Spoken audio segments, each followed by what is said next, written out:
voir ici ce sujet qui concerne les prismes ou les solides ou encore les pavés droits. Un prisme, un pavé droit ou un solide empilable, ce sont des formes en 3 dimensions. Donc ici, on n'a pas vraiment de lunettes ou d'artifice comme ça pour vraiment voir les formes réellement en 3 dimensions. C'est pour ça qu'on les présente sous forme de perspective ici. Mais comment définir un prisme?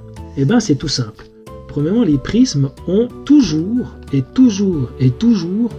faces identiques. Et ces 2 faces identiques doivent être aussi parallèles, c'est-à-dire exactement alignées l'une par rapport à l'autre. Ici, dans notre cas, chaque prisme, sur les 5 prismes que vous voyez ici, chaque fois la face jaune est identique sur toute la forme et elle est parallèle. Par exemple, ici, si je bouge un peu, je remarque que cette face-là est la même que celle-ci. Elle s'empile parfaitement. Tout comme par exemple le carré ici à côté, sur cette forme ici, le carré ici est identique ici que sur la forme du dessous.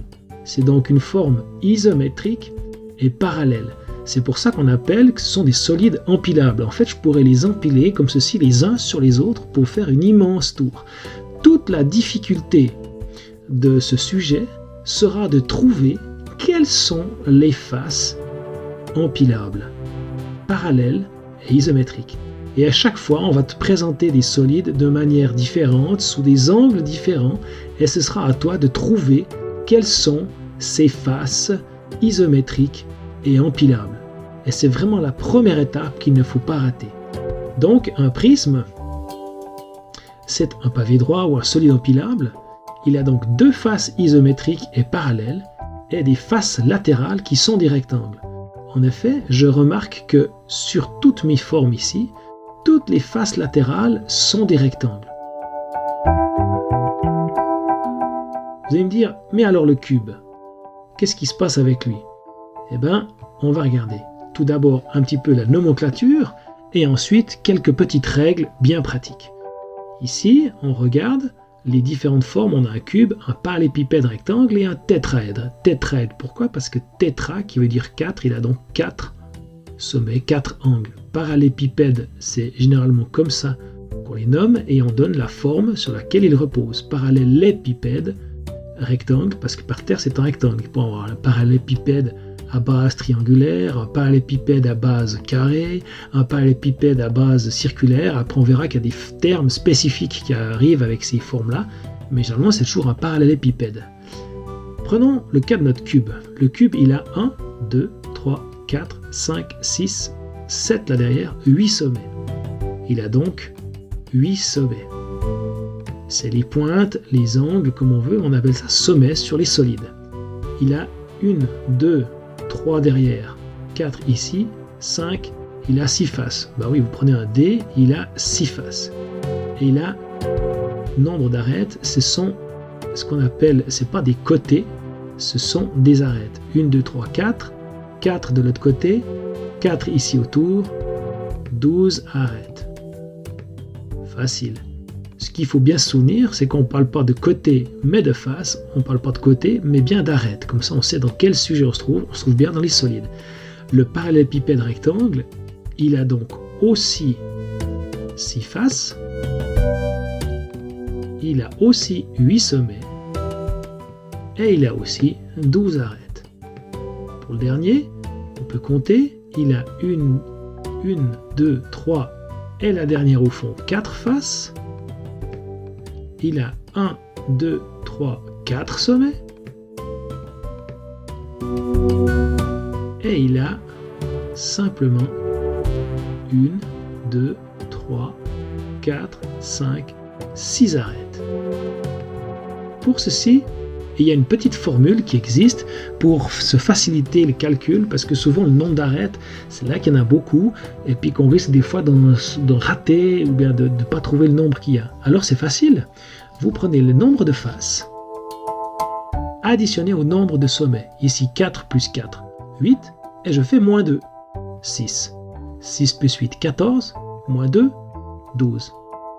6 plus 8, 14, moins 2, 12. ça marche. Donc un prisme est une forme qui a deux faces isométriques et parallèles, l'une par rapport à l'autre, et il a aussi toutes les faces latérales qui sont des rectangles. Dans le cube, c'est bien des carrés, mais le carré est un rectangle particulier. Maintenant, avec ces formes, on peut calculer bien entendu la longueur de toutes les arêtes, par exemple. Nous pouvons calculer l'aire, c'est-à-dire la surface qu'il y a sur toutes ces faces. Donc je prends pour le cube la face de une plus toutes les autres, ou fois toutes les autres. Ça, c'est facile. Mais une nouvelle chose apparaît, c'est donc le volume. Pour le volume, eh ben, c'est tout simple. Il y a vraiment une règle de base qu'il faut se souvenir, et c'est la plus importante. C'est donc celle-ci. C'est que le volume du prisme, ou le volume de la forme, c'est l'aire de la base fois sa hauteur. L'aire de la base, c'est-à-dire l'aire de la forme qui est donc ce que j'ai dit au début, qui est isométrique et parallèle, l'une par rapport à l'autre, donc l'aire de cette forme, fois la hauteur, c'est-à-dire ce qui va séparer mes deux faces rouges ici sur cette forme. Ou dans mon cas tout à l'heure, que j'avais et que je vais reprendre tout de suite, c'est donc l'aire de la face jaune fois la distance qui sépare ces deux faces. L'aire de la face jaune fois la distance de ces deux faces.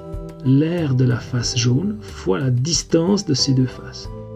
Attention, il y aura une difficulté, c'est que souvent on va parler de hauteur, et ce terme de hauteur va apparaître deux fois. Exemple ici dans le triangle, si je calcule l'aire du triangle, je dois faire donc base fois hauteur du triangle, divisé par 2.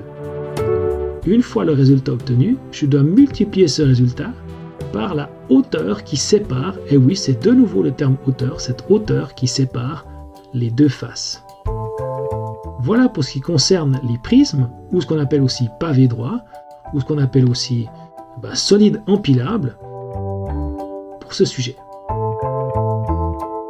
Deux faces isométriques et parallèles, et les faces latérales sont des rectangles.